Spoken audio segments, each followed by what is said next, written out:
Okay, next question बघा. 2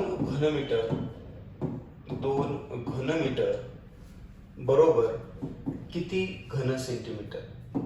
आता आपल्याला किती घन सेंटीमीटर मध्ये कन्वर्ट करायचंय बघा मुलांनो. आता 2 घनमीटर बरोबर किती घन सेंटीमीटर हा क्वेश्चन या ठिकाणी आपल्याला विचारलेला आहे. आता या ठिकाणी पहिले आपण एक लक्षात घ्या की 1 मीटर बरोबर 100 सेंटीमीटर. आपल्याला माहिती आहे की 1 मीटर बरोबर 100 सेंटीमीटर आणि 1 मीटरचा जर घन केलं, 1 मीटरचा घन, तर आपल्याला काय करायला लागेल, आपल्याकडं 1 मीटरचा जर घन केलं तर आपल्याला याची बाजू आपल्याला मिळाली सेंटीमीटर कन्वर्ट केले आपण, तर 100 गुणिले 100 म्हणजे 1 2 3 4 5 6 घन सेंटीमीटर. आता 1 घन सेंटीमीटर बरोबर आपल्याला एकक, दशक, शतक, हजार, 10,000, लक्ष म्हणजे 10 लाखाच्या जवळपास गेले ते. आता मग 2 घनमीटरचं जर सेंटीमीटर मध्ये जर करायचं झालं तर 2 गुणिले 2 4 5 6 0 म्हणजे या ठिकाणी 1 2 3 4 5 6 घन सेंटीमीटर हे त्याचं उत्तर आपल्याला मिळायला पाहिजे. म्हणजे पर्याय क्रमांक 2 हे आपल्यासाठी उत्तर यायला पाहिजे. चला घेऊ नेक्स्ट क्वेश्चन बघा.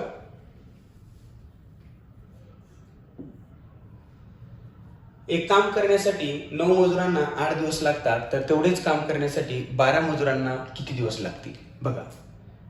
काळ, काम आणि मजूर या संबंधित प्रश्न आहे मुलांनो. 9 मजूर आहेत. आता 9 मजुरांना एक काम करण्यासाठी 8 दिवस लागत आहेत.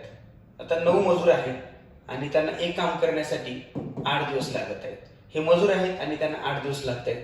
तेवढंच काम करण्यासाठी 12 मजुरांना किती दिवस लागतील, म्हणजे आपल्याला इकडे दिवस काढायचे. ठीक आहे. तर जे काम जेव्हा सारखंच असते, म्हणजे काम बदललेलं नसते, तेच काम असते, अशा वेळेस या ठिकाणी तेच कामच्या अगोदरचा जो माहितीचा जो पहिला भाग असतो तो गुणाकारामध्ये जशाच्या तसा घ्यायचा. आपल्याला या ठिकाणी जे कामाचे दिवस विचारले असतील, मजूर विचारले असतील, जे काही विचारलं असेल ते या ठिकाणी आपल्याला काढायचं. म्हणजे आपल्याला इकडे मजूर दिलेत, आता दिवस काढायचे. तर सोपा प्रश्न आहे बघा. 9 गुणिले 8 घ्या, 12 गुणाकारात आहेत, बाजू बदलली भागाकारात घ्या. आपल्याला दिवस काढायचे, दिवस आपण उत्तर काढून घेऊ. आता याची काटाकाटी करा. 4 2 8, 4 त्रिकम 12, 3 2 6, 3 त्रिक 9 आणि 3 2 6 म्हणजे किती दिवस उत्तर येईल, 6 दिवस हे त्याचं उत्तर येऊन जाईल. नेक्स्ट क्वेश्चन बघा. पुढचा क्वेश्चन बघा. आता खालीलपैकी असत्य विधान बघा. असत्य विधान म्हणजे काय, तर चुकीचं विधान काय असू शकते. पहिला पर्याय आहे की 1 ही कोणतीही नैसर्गिक संख्येची अनुचर संख्या नाही. आता अनुचर संख्या नाही म्हणजे नैसर्गिक संख्येची सुरुवात ही 1 पासूनच होत असते. ठीक आहे, म्हणजे हे पहिलं विधान बरोबर आहे. 0 ही सर्वात लहान पूर्ण संख्या आहे. सर्वात लहान पूर्ण संख्या जर विचार केला तर ती 0 आहे. बरोबर आहे. मग सर्वात मोठी पूर्ण संख्या आपण सांगू शकत नाही, मग त्यामुळं पर्याय क्रमांक 2 हे सुद्धा उत्तर बरोबरच आहे. 0 ही धनपूर्णांक संख्या आहे. आता धनपूर्णांक म्हणजे काय की हा जो 0 आहे, आता शून्याच्या बाबतीत आपण धनपूर्णांक म्हणू शकत नाही किंवा त्याला आपण +0 असं म्हणू शकत नाही, किंवा म्हणजे विधान क्रमांक 3 पर्याय क्रमांक 3 हे कसं आहे, असत्य आहे. आणि पर्याय क्रमांक 4चं बघू आपण. 0 ही नैसर्गिक संख्या नाहीच ती, म्हणजे 0 ही नैसर्गिक संख्या नाहीये. तर 1 ही नैसर्गिक संख्या, म्हणजे नैसर्गिक संख्येची सुरुवात ही 1 पासून होते. नैसर्गिक संख्येमध्ये शून्याचा समावेश होत नाही, म्हणून पर्याय क्रमांक 4 सुद्धा असत्य बरोबर आहे. म्हणजे याचा अर्थ पर्याय क्रमांक 3 हे उत्तर आपलं बरोबर आहे. Next question. 4.2 गुणिले 8.52 ला गुणल्यावर अंदाजे गुणाकार किती येईल. आता अंदाजे गुणाकार बघा, व्यंजक अंदाजीकरण जो चॅप्टर आहे त्या संबंधित हा प्रश्न आहे. आता हे दशांशामध्ये, आणि दशांशामध्ये या संख्येला जर आपण पूर्णांकामध्ये व्यक्त केलं त्याची किंमत 4 येते. आणि दशांशामध्ये जी संख्या आहे आपल्या दशांश पूर्णांक संख्या, याला जर पूर्णांकामध्ये व्यक्त केलं तर याची किंमत येते 9 आणि 9 चौक 36 म्हणजे उत्तर पर्याय क्रमांक 2 हे आपलं उत्तर या ठिकाणी मिळून जाईल. नेक्स्ट क्वेश्चन पहा. पदावली संबंधित आहेत अपूर्णांकाच्या 40/18 भागिले ब्रॅकेट 2/4 प्लस 2/6 बरोबर किती. आता मुलांनो आपल्याला 2 अपूर्णांकाचा भागाकार आहे, परंतु हा जो ब्रॅकेट आहे पहिले या ब्रॅकेटचा पहिले विचार करायचा आहे, पहिले ब्रॅकेट सॉल्व्ह करायचं आहे. आता ब्रॅकेट सॉल्व्ह करत असताना याचा छेद 4 आहे आणि या अपूर्णांकाचा छेद 6 आहे. आता दोन्ही अपूर्णांकाचे छेद वेगवेगळे असतील तर अशा वेळेस आपण एकतर लसावी काढतो किंवा त्रिकस गुणाकार करतो. शक्यतो आता आपण जर लसावी काढला, छेदाचा लसावी काढला मुलांना, छेदाचा लसावी काढला तर 24 होतो छेदामध्ये. 4 ने 24 ला भाग द्या, 4 2 8 4 त्रिकम 12 4 25 4 सके 24 6 चा भाग देतो आणि 6 ने अंशाच्या संख्येला गुणाकार करा, sin 2 12 प्लस 6 ने 24 ला जर भाग दिला तर sin 24 4 चा आणि 4 2 8 12 आणि 8 20 होतात, 24 जसेच्या तसे. याचा अतिसंक्षिप्त करून घ्या, 4 5 20 4 सके 24 म्हणजे 5/6. आता मुलांना बघा 40/18 भागिले 5/6 बरोबर आहे. दोन अपूर्णांकाचा भागाकार करत असताना आपण काय करतो की 40/18 बरोबर पहिला अपूर्णांक जसेच्या तसा भागिले उलट गुणिले आणि याचा गुणाकार व्यस्त असतो, म्हणजे 6 वर जाणार 5 खाली येणार, गुणाकार व्यस्त झाला. आता याची काटाकाटी करा, तिरकस काटाकाटी. 5 1 5 5 40 होतात, 6 1 6 12 6 1 18 होतात आणि 8/3 हा पर्याय या ठिकाणी तुम्हाला पर्याय क्रमांक 3 हे उत्तर मिळून जाते. व्यवस्थित लिहून घ्या. Next question. 3 अंकी मोठ्यात मोठी संख्या व 2 अंकी मोठ्यात मोठी संख्या यांच्या फरकातून मिळणारी संख्या ही पुढील संख्येची वर्गसंख्या आहे. आता बघा 3 अंकी मोठ्यात मोठी संख्या व 2 अंकी मोठ्यात मोठी संख्या यांच्या फरकातून 3 अंकी मोठ्यात मोठी संख्या 999 मिळते व 2 अंकी मोठ्यात मोठी संख्या ही 99 मिळते. यांच्या फरकातून मिळणारी संख्या कोणती मिळते बघा मुलांनो, 900. आणि 900 हा कोणत्या संख्येचा वर्ग आहे, तो 30 चा वर्ग आहे. म्हणून या ठिकाणी आपलं जे आन्सर येते उत्तर येते 30. नेक्स्ट क्वेश्चन बघा. ताशी 72 किलोमीटर प्रति तास या वेगाने धावणारी रेल्वे एका विजेच्या खांबाला 15 सेकंदात ओलांडत असेल तर त्या रेल्वेची लांबी किती असेल. आता बघा मागच्या व्हिडिओमध्ये सुद्धा आपण या संबंधित प्रश्न घेतला होता मुलांनो की रेल्वेची लांबी काढायची आहे म्हणजेच अंतर काढायचं. लक्षात घ्या, रेल्वेची लांबी काढायची म्हणजेच अंतर, आणि अंतर बरोबर आपल्याकडे फॉर्म्युला आहे वेळ गुणिले वेग. 72 किलोमीटर आता लांबी काढायची आहे, 72 किलोमीटर प्रति तास किती वेगाने, 15 सेकंदात, म्हणजे 15 सेकंद हा वेळ झाला आणि वेग जो आहे तो 72 किलोमीटर प्रति तास आहे. किलोमीटर प्रति तासचे रूपांतर मीटर पर सेकंद मध्ये करताना या ठिकाणी किलोमीटर प्रति तासला 5/18 गुणायचे, म्हणून या ठिकाणी 5/18 गुणून घ्या. आता याचं काटाकाटी करा. 18 1 18 18 2 36 18 3 54 18 4 72 4 चा भाग जातो, 4 5 20 आणि इकडे 15 15 2 30 शून्याला 0 म्हणजे उत्तर आपलं येते 30 मीटर. वेळ इकडे सेकंदात मध्ये, अंतर इकडे मीटर मध्ये येणार. ठीक आहे, म्हणून या ठिकाणी उत्तर घ्यायचं 300 मीटर. पुढचं बघा. नेक्स्ट क्वेश्चन बघा मुलांनो. किती वाजता तास काटा आणि मिनिट काटा यामध्ये न्यून कोन बघा ॲक्यूट अँगल होईल, न्यून कोन. आता न्यून कोन हा प्रश्न तुम्ही डायरेक्ट पर्यावरून सोडवू शकता, सहज सोपा प्रश्न आहे. न्यून कोन म्हणजे लघु कोन. 3:30 वाजता. आता 3:30 वाजता तास काटा आणि मिनिट काटा किती अंशाचा, म्हणजे 3:30 वाजता लघु कोन होईल का, किती अंशाचं माप तयार होईल हे आपल्या लक्षात आलं पाहिजे. 4 वाजता तास काटा कुठं असेल 4 वर, मिनिट काटा कुठं असेल 12 वर, तेव्हा लघु कोन होणार नाही. 1 वाजता काय कंडिशन असेल, 1 वाजता तास काटा हा 1 वर असेल आणि मिनिट काटा 12 वर असेल. आता आपल्याला माहिती आहे मुलांनो की घड्याळीच्या जे अंक असतात ते 30 अंशाचे बनलेले असतात, म्हणजे 12 आणि 1 यामध्ये 30 अंशाचं माप असते. दुपारी 1 वाजता काय होणार, 1 वाजता तास काटा 1 वर असेल, मिनिट काटा 12 वर असेल, म्हणजे तो 12 आणि 1 यांच्यामध्ये 30 अंशाचं माप होईल आणि म्हणून पर्याय क्रमांक 3 हे त्याचं उत्तर बरोबर असेल. 1 वाजता 30 अंशाचं माप होते आणि 30 हे 90 पेक्षा कमी आहे, म्हणून या ठिकाणी तो लघु कोन होईल. पुढचं बघा.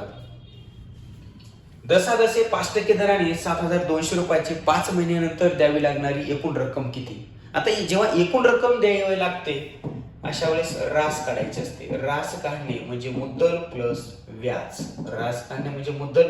व्याज. तर आपल्याला मुद्दल माहित आहे, 5 महिन्यानंतर 5% दरानं आपण पहिले व्याज काढून घेऊ.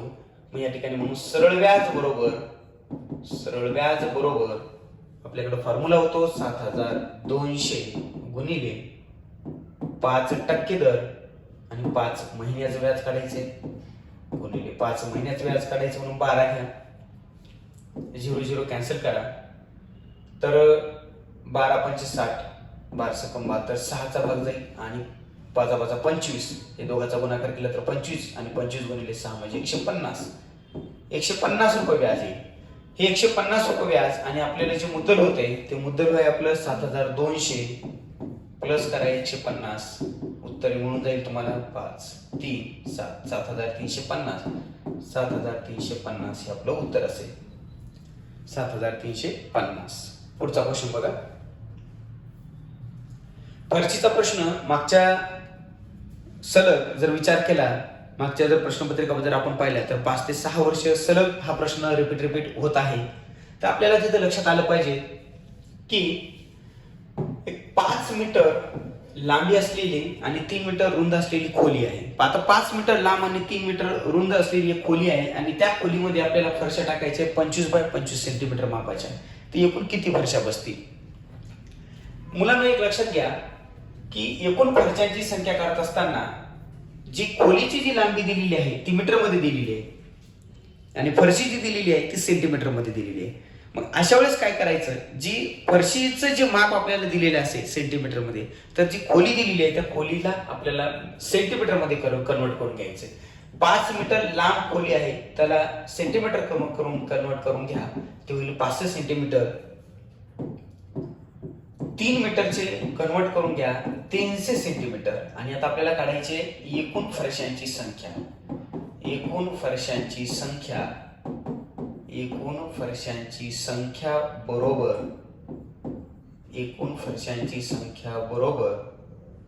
बघा आता कशा पद्धतीने आपल्याला उत्तर निघते. तर एकूण फरशांची संख्या काढताना खोलीचे जे काही क्षेत्रफळ असेल, खोलीच्या क्षेत्रफळाला एका फरशीच्या क्षेत्रफळाने भाग द्यायचा. तर 500 गुणिले 300 लांबी गुणिले रुंदी आणि फरशीची लांबी गुणिले रुंदी बघा 25 गुणिले 25.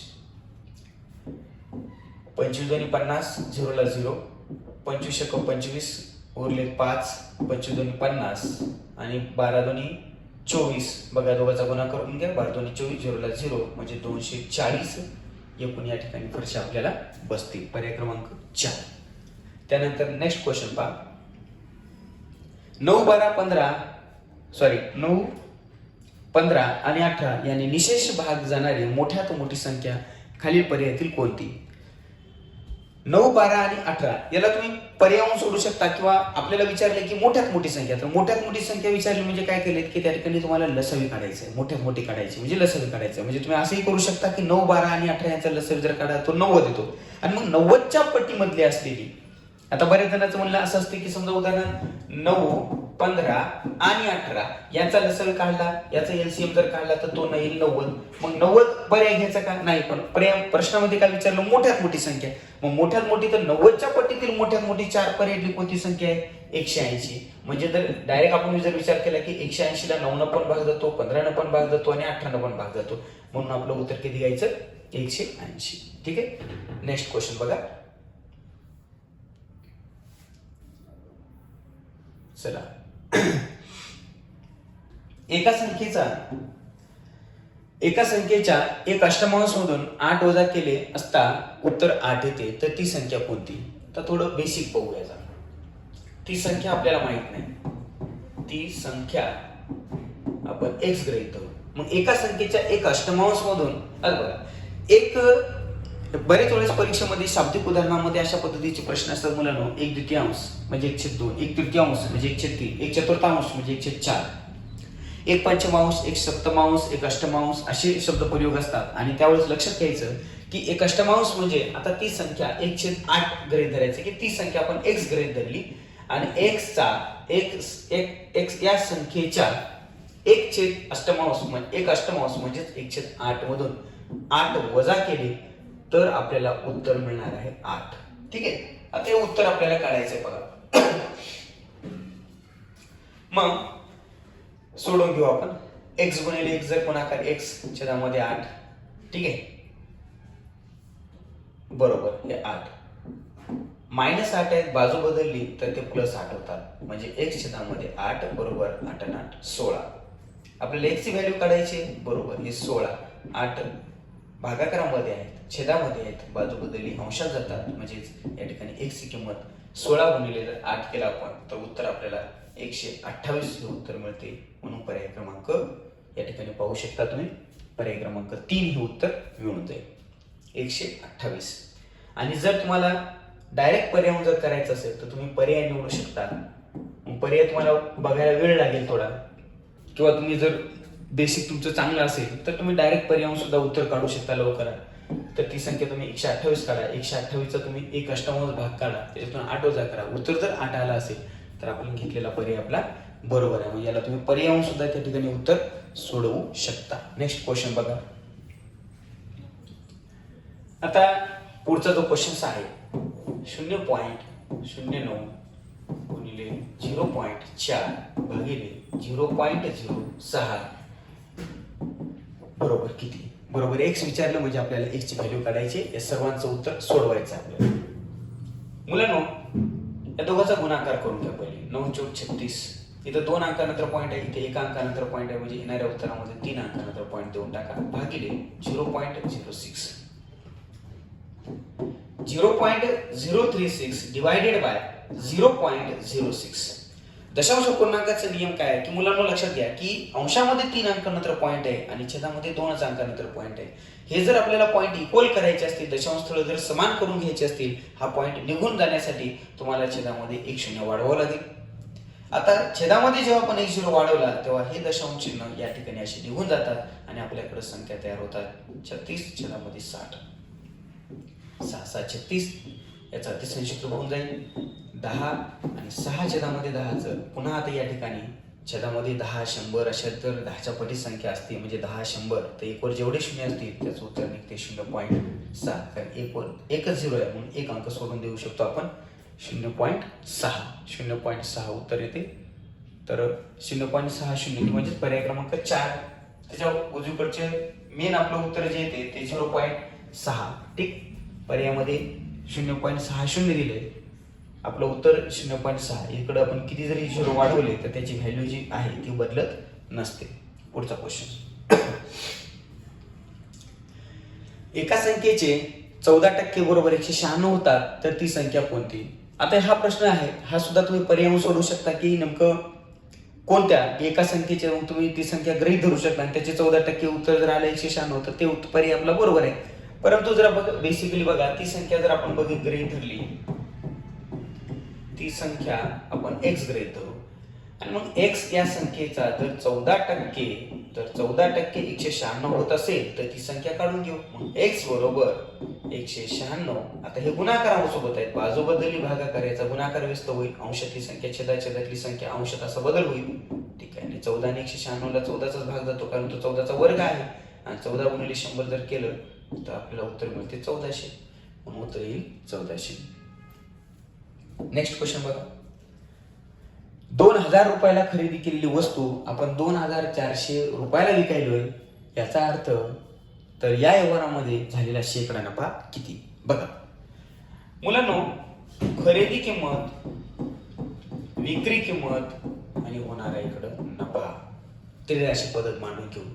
आपण 2000 रुपयाला एक वस्तू खरेदी करायलो, 2400 रुपयाला विकतोय, याचा अर्थ आपल्याला 400 रुपये निव्वळ नफा झाला. उदाहरणामध्ये विचारलंय शेकडा नफा. शेकडा नफा म्हणजे 100ला x. बघा 100ला x, शेकडा म्हणजे 100ला x. मग आता तिरकस गुणाकार करायचा आहे. बघा तिरकस गुणाकार करायचा आहे तर 100 गुणिले 400 2000 छेदामध्ये येतील, बरोबर x कडे बाहेर येईल. x ची व्हॅल्यू आपल्याला काढायची. 20 कॅन्सल करा, इकडं पुन्हा 10 कॅन्सल करून टाकू आपण. ठीक आहे, छोटं म्हणजे जेवढं काटाकाटी करता येईल तेवढी काटाकाटी करा. बघा 2 ने इकडं 2 4 2चा भाग जातो आणि 10 गुणिले 2 बरोबर 20%. हे उत्तर आपल्याला मिळून जाईल. नेक्स्ट प्रश्न पहा. 1 मीटर बाजू असलेल्या घनाकृती टाकीमध्ये एकूण किती लिटर पाणी मावेल? आता लिटरमध्ये काढले, सगळे पर्याय लिटरमध्ये आहेत. 1 लिटर बाजू असलेल्या घनाकृती टाकी, 1 मीटर बाजू असलेली घनाकृती टाकी आहे. मग जेव्हा एक लक्षात घ्या, हा प्रश्न आपण मागच्या उदाहरणामध्ये सुद्धा पाहिला होता की 1 मीटर जी बाजू आहे, आता एकूण किती लिटर पाणी मावेल, एकूण किती लिटर पाणी मावेल म्हणजे त्या टाकीची क्षमता काढायची. ते पण घनाकृती असलेली आकृती टाकी आहे. म्हणून टाकीचे घनफळ बरोबर बाजूचा घन, हे आपल्याकडे फॉर्म्युला आहे. टाकीचे घनफळ बरोबर बाजूचा घन. आता जी बाजू आहे आपल्याकडे ती 1 मीटर आहे, जी बाजू आहे ती 1 मीटर आहे. मग 1 मीटर बरोबर 100 सेंटीमीटर होते. 1 मीटर बरोबर 100 सेंटीमीटर. 1 मीटरचा घन करायचा आहे. 1 मीटरचा घन आपल्याला त्याला सेंटीमीटर मध्ये कन्वर्ट करून घ्या आणि म्हणून 100 गुणिले 100 बरोबर, याचा विचार केला तर 1 वर 4 6 झिरो येतील. 1 2 3 4 5 6 1 0 कट करतो बघा, 1 0 कट झाला, बरोबर आहे, 1000. आता म्हणून हे झाले एकूण टाकीचे घनफळ. पण आपल्याला लिटर मध्ये विचारले, म्हणून लिटर मध्ये विचारले 1 2 3 4 5 6 लिटर मध्ये विचारले, म्हणून या ठिकाणी 1000 न भाग द्या. 30 कट करा, उत्तर येते 1000 लिटर. पुढचा क्वेश्चन घ्या. पदावली आहे. व्यंजक सरळीकरण म्हणजे दिलेली पदावली ही नवोदयच्या परीक्षेमध्ये 100% प्रश्न येतो. मग ती अपूर्णांकाची पदावली असेल किंवा पूर्णांकयुक्त संख्येची पदावली असेल. 100 भागिले, बघा पदावली सोडत असताना जे बाडोमांचे जे आपले रूल्स आहेत किंवा कंचे भागोवेव हे जे नियम आहेत ते नियम तुम्हाला त्या ठिकाणी व्यवस्थित बघावे लागणार आहेत, तरच तुम्हाला ती पदावली सोडत असताना अतिशय स्टेप बाय स्टेप पदावली सोडावी लागते. +5 ब्रॅकेट 12 - 4 ब्रॅकेट क्लोज, आणि हा जो चौकटी कंस आहे तो, आणि पुन्हा इकडे महिरपी कंस. मुलांनो पदावलीमध्ये बघत असताना आता बघा, जेव्हा कंसाच्या आत कंस असतात, जेव्हा आता या ठिकाणी जर पाहिलं महिरपी कंस आहे, त्याच्या आत एक चौकटी कंस आहे, पुन्हा एक साधा कंस आहे, हे 3 कंस आहे. जेव्हा कंसाच्या आत कंस असतो तो आतील जो कंस आहे तो पहिली सोडवायचा असतो. म्हणजे आपण जर याचा विचार केला तर 12 मधून 4 वजा करा तर उत्तर आपल्याला 8 मिळते. हा जो साधा कंस आहे त्याची उत्तर आपल्याला व्हॅल्यू मिळालेली 8. बाकी स्टेप जशाच्या तसे, बाकी सध्या तिकडे सोडवायचं नाही, हे जशाच्या तसंच घेऊ आपण. 10 + 5. मग आता इथं बघा, हा साध्या कंसाची किंमत आपल्याकडे 8 आलेली आहे. ठीक आहे, या 8ने या साध्या कंसाची किंमत आलेली 8 आणि या ब्रॅकेटच्या बाहेर साध्या कंसाच्या बाहेर 5 आहेत, म्हणजे दोघांमध्ये मल्टिप्लाय आहे. 8 म्हणजे 40, मी तर डायरेक्ट लिहितोय 40. ठीक आहे, आता हा जो कंस होता, हा आता आपण हा साधा कंस निघून गेला आपला, नंतर चौकटी कंसाचा विचार करायला. 8 म्हणजे 40, हा चौकटी कंस आणि या ठिकाणी महिरपी कंस. नंतर पुन्हा 100 भागिले महिरपी कंसात 100 वजा, आता या 40 आणि 10 50 होतात, म्हणजे हा चौकटी कंस निघून गेला. आता हा कंस राहिलाय 100 भागिले 100 मधून 50 वजा करा 50, म्हणजे आता हा पण कंस निघून गेला. आणि 100ला जर आपण 50 न भाग दिला, 50 दोन्ही 100 होतात, म्हणजे उत्तर आपलं 2, म्हणजे पर्याय क्रमांक 2 या ठिकाणी उत्तर आपल्याला मिळून जाईल.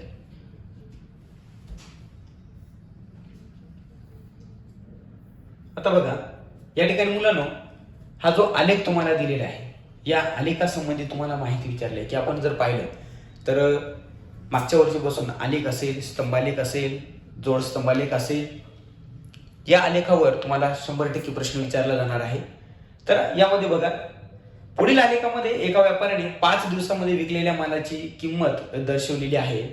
तर आलेख जर पाहिला तर या आलेखामध्ये तुम्हाला प्रश्न असा विचारला की या पहिल्या 5 दिवसातील सरासरी किती रक्कम मिळाली. आलेखाचं नीट निरीक्षण केलं तर सोमवारी त्याने 2000 रुपयाचा माल विकला, मंगळवारी 500 रुपयाचा माल विकला, बुधवारी त्याने 1500 रुपयाचा माल विकला, गुरुवारी 1000 रुपयाचा माल विकला आणि शुक्रवारी त्याने 2000 रुपयाचा माल विकला. तर पहिल्या 5 दिवसाची सरासरी म्हणजे काय बघा, सरासरी म्हणजे एकूण संख्यांची बेरीज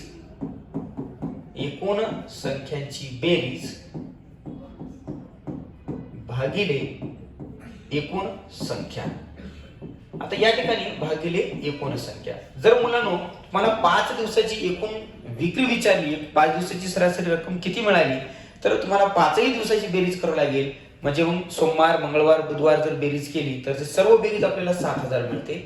आणि एकूण 5 दिवसाची विचारली म्हणून 5 ने भाग द्यायचा आपल्याला. 5 एक 5 उरले 2, 5 चौक 20, उरला 0, म्हणजे उत्तर मिळते 1400 रुपये. बघा या ठिकाणी अतिशय सोपा प्रश्न आहे आलेखा संबंधित. तर बघा मुलांनो, या ठिकाणी आपण अशा पद्धतीच्या आपल्या युट्यूब चॅनलवर अशा नवनवीन प्रश्न असतील, नवनवीन प्रश्नपत्रिका असतील, सर्व प्रश्नपत्रिका आपण सोडून घेत आहोत. तर आपल्यासोबत तुम्ही नेहमी सोबत राहा. त्यासाठी मी तुम्हाला नेहमी सांगतो की आपल्या चॅनलला लाईक करा, शेअर करा आणि सबस्क्राईब करत चला, जेणेकरून तुम्हाला आपला व्हिडिओ तुम्हाला लवकर अपडेट माहिती कळेल. ठीक आहे. तर आपली व्हिडिओ तुम्हाला कशा पद्धतीनं आवडतात किंवा तुम्हाला अजून कोणत्या कोणत्या प्रश्नपत्रिका आवश्यकता आहे किंवा तुम्हाला तुमचे काही प्रॉब्लेम असतील, तुमचे काही गणिताचे प्रश्न असतील, ते सुद्धा आपल्या व्हॉट्सअप नंबरला तुम्ही टाकत चला. ते सुद्धा आपण आपल्या चॅनलवर सोडून घेऊया. ठीक आहे. धन्यवाद.